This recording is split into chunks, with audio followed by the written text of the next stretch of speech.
Hi guys, welcome to my YouTube channel. I'm new here. I am Setu. I hope you stay. I hope you like this video. I hope you'll share it. So, in today's video, I'm going to be doing a story time.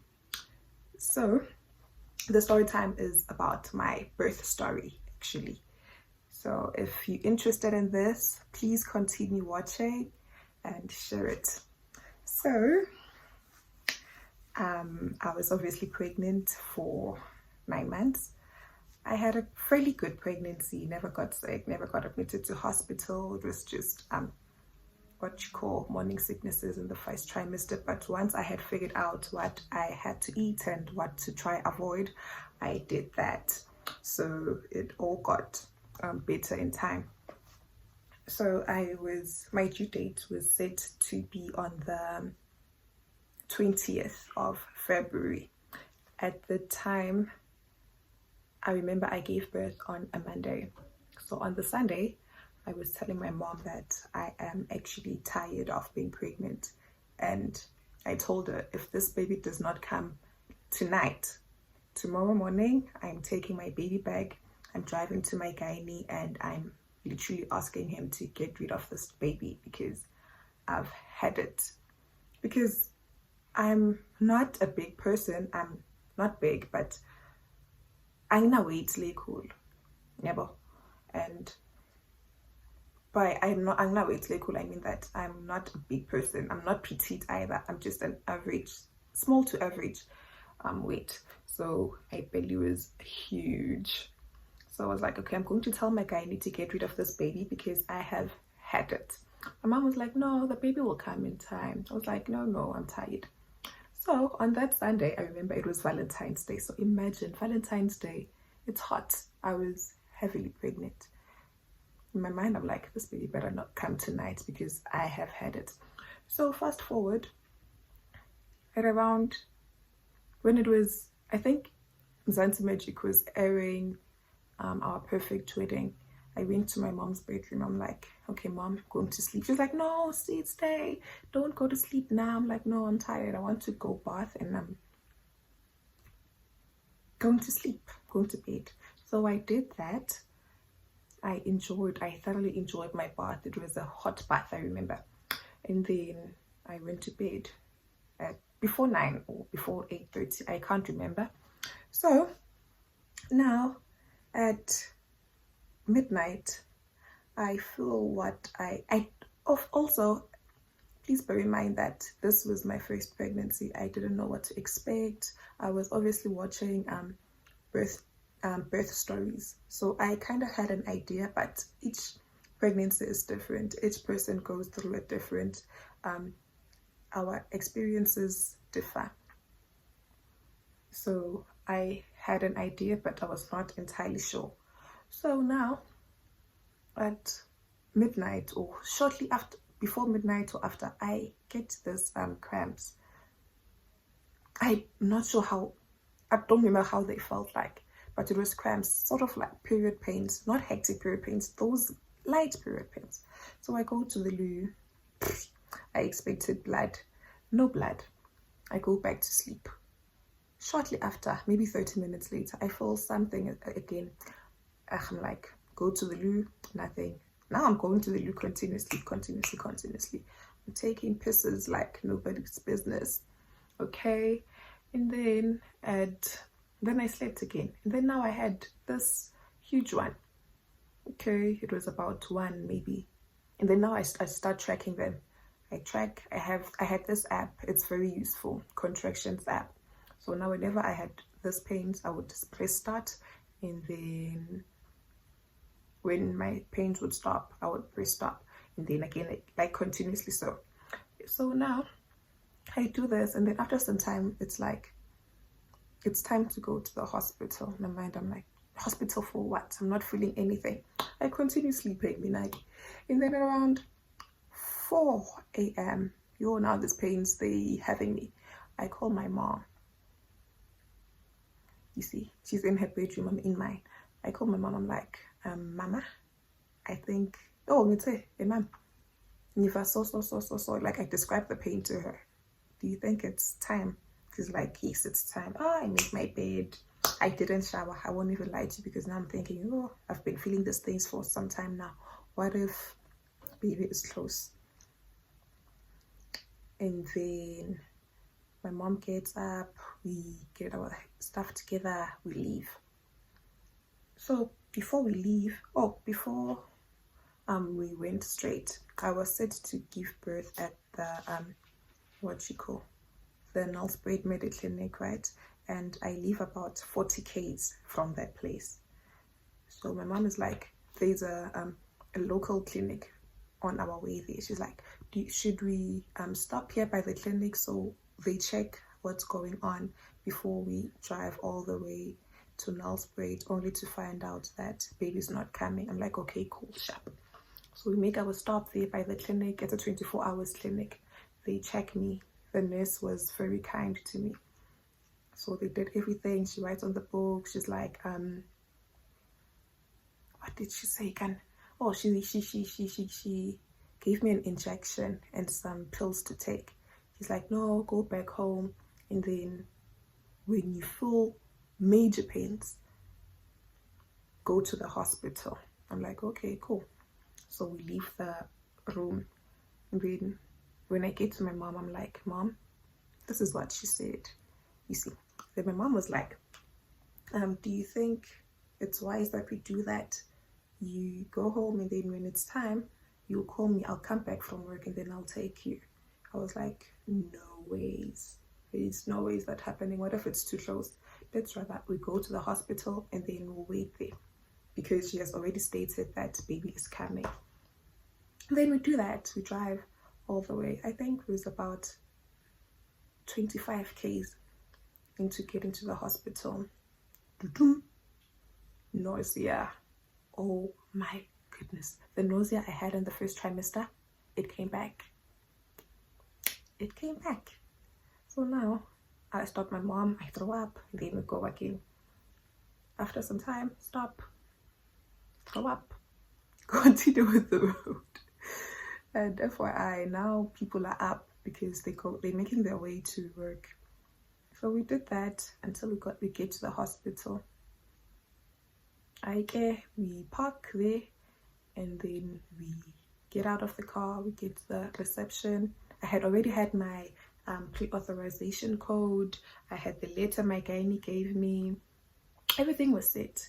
How we get there to the reception, and then they get a porter to take me to the ward, while my mom is busy with the registrations, because the people at reception now, they don't know what's going on or how far dilated I am. Oh, and that nurse, they said I was 1 centimeter dilated. Is it 1? He said it was 1. So yeah, the porter comes. I'm like, me at the wheelchair. And then the porter's like, no, we have to put you in here, and then we go up. I'm like, but I can walk perfectly. You guys, I had forgotten there's a long path, corridor to get into the lifts. I had forgotten how long that was, but because they insisted, I got into the wheelchair. And when we were on the way there, in my mind, I'm thinking, thank goodness I didn't refuse. We get there, I get settled into my room. The nurses show me my room. They give me the robe. They're like, okay, undress. She checks my panty liner, and then I hop into bed. Okay, and then now, after hopping into bed, they check me. Like, when you are going to go give birth, just be prepared. They're going to be stuffing fingers up your coochie. That you have to know. It's uncomfortable, but you really don't care. At that point, you don't care. And then they do that, they check, and then she tells me, I had forgotten when she first checked me how far dilated I was. And that happens.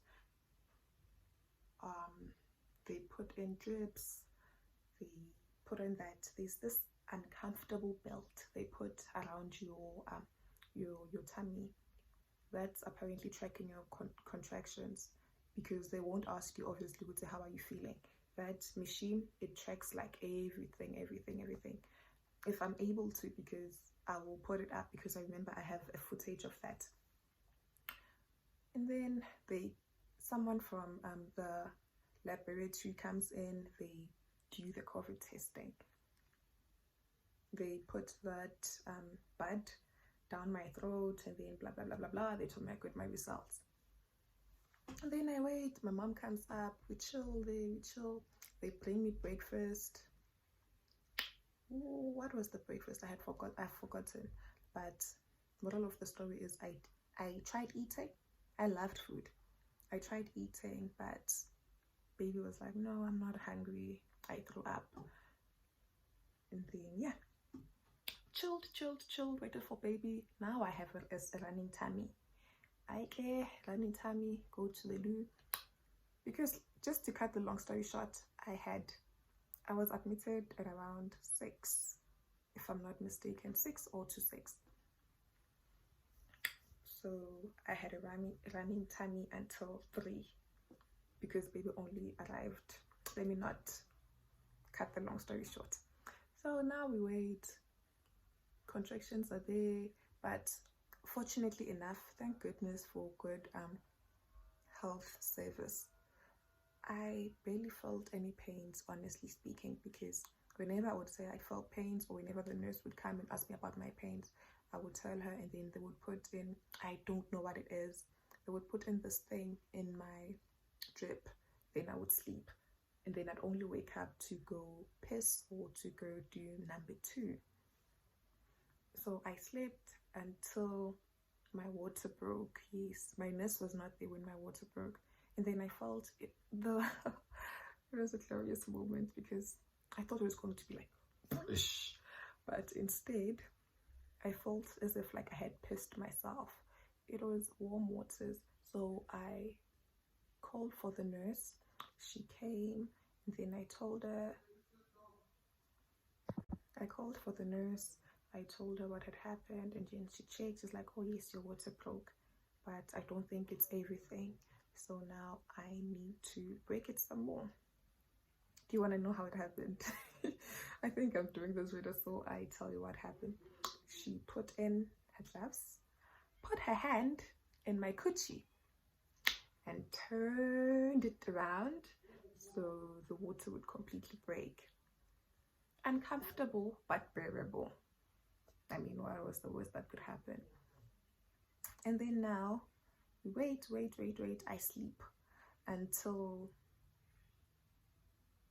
she came to check on me.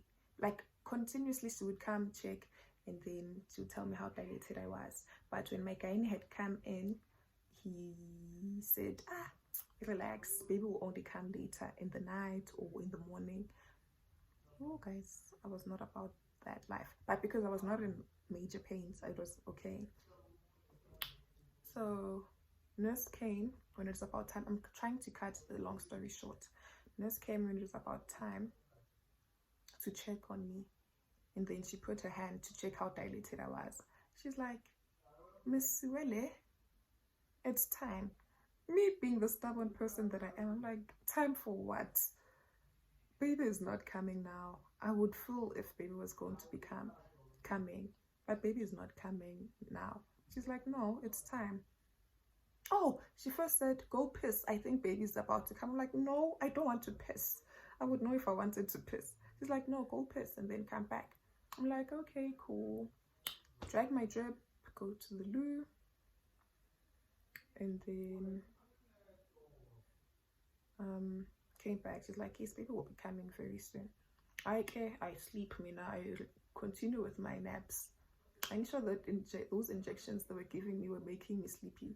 I continue until I felt this pain, like that pain you can't ignore. Guys, it's like something got pushed. Maybe it's, I don't even know how to explain it. Kube ngathi le nto bayipushela le phansi yabo. Atavele bathi Kaswavele akade ichaze njani le feeling. Mara kuvele kwayente kanjalo. Yabo, and then That's how I felt. And then that's when I knew it's, oh no, oh no, no, no, no, no. Okay, before I get into it, like the details. So now I was in the room. I was in the delivering room. I was admitted into the delivering room. It's delivery and waiting, because there was a couch, like you could relax my, you know. So I was relaxing that. So now when I feel this, like when I felt that, I call for a nurse. I didn't even want to look for that remote to press. I was like, nurse. Hi, nurse comes running, baba. Angisho phela ngibuka pate kunaba mina princess treatment or nothing, baby. So the nurse comes in running. She's like, oh no, it's time. She calls for someone else. They prep very quick. Hey guys, very quick. I'm like, Konala njani aseyilenza, because there's those maternity or labor room beds that circulate when it's cold, saying Guti, if you buy it, like if you get fooled now or if you buy the second now, you'll be dealing with that in 9 months. Lies. The beds, they were not like that. I was expecting Guti, my feet would be like this. None whatsoever. I adjusted my bed just a tiny little bit, and then she told me what to do, putting bambi my thighs, and then she would tell me when to push, but I should breathe with my mouth. Never. So that's what happened. Okay, she preps me. My mom is there. I'm sorry if you don't understand my language. I will try to add some subtitles. She's there. Now she says push. I push. I push with everything that I've got. I push. I almost showed you how I pushed. Now I push with everything I have. And then I ran out of breath. I stop. My mom was like, hi sis, sinjani? Lomntwana bekasekafike inhloko beyiseyilana. Mind you, my mom, okay, I know my mom as Ligwala, but that day how is she seeing inhloko? Because she's the Ligwala. I'm like, oh, no, it's fine. It's fine. I kept quiet because there's no way you're going to be calm. The nurse is like, push again. Stop. And then I'm like, oh, okay, sharp. Second try. I pushed. Baby comes out. When baby comes out, one of the nurses deals with her, my baby, and then the midwife continues with me, because also you might ask why the midwife was with me. I'm looking this up because I'm trying to check my notes. My gynecologist had to be called, and his offices are like 5 minutes away from the hospital. So I'm assuming he was at the hospital. He was at his offices, if not at the hospital. And then now my midwife has to remove the placenta. She's like, push again. I'm like, Mama was like, said push, we'll keep. And then they pulled out, like we pushed, and then they pulled out this thingy, the placenta. And then that was it. And then I waited there. They cleaned my baby. They gave her to me. Beautiful moment. Beautiful moment. I felt love, guys. I felt love. I go to this person I've been on a blind date with for the past 9 months, who is finally here. She was in my arms. She was healthy. She was beautiful. Cliche, because every mom says their babies are beautiful. And then her granny held her. Oh, beautiful moment, really. I was like, Mama bala letinyawo netandla. Like bala tingalo netandla netinyawo. Like as in counter toes and fingers. So we are sure how many she has. You see. Please excuse the noise. And then held the baby. Saw the baby until my gynae came in English. until my gynae came, and then he did the final checks, and then I had, oh, I even forgot how much degree I had. Is it cuts? Yes, whatever that word is. I even forgot how much tearings I had. Yes. And then now my gynae checked me and then sorted me out. And then I remember mid that he was like, no, don't sleep. While he was busy, he asked me not to sleep, and then he was busy with me, stitching me up and stuff. He said,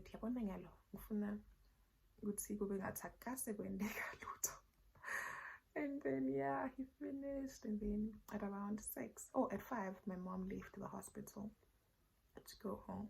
Then I was left, and then I slept. So at around 6, they brought me my baby for feeding, and then we got moved to my room, to the recovery room. And then yeah, I stayed in hospital for 1 night.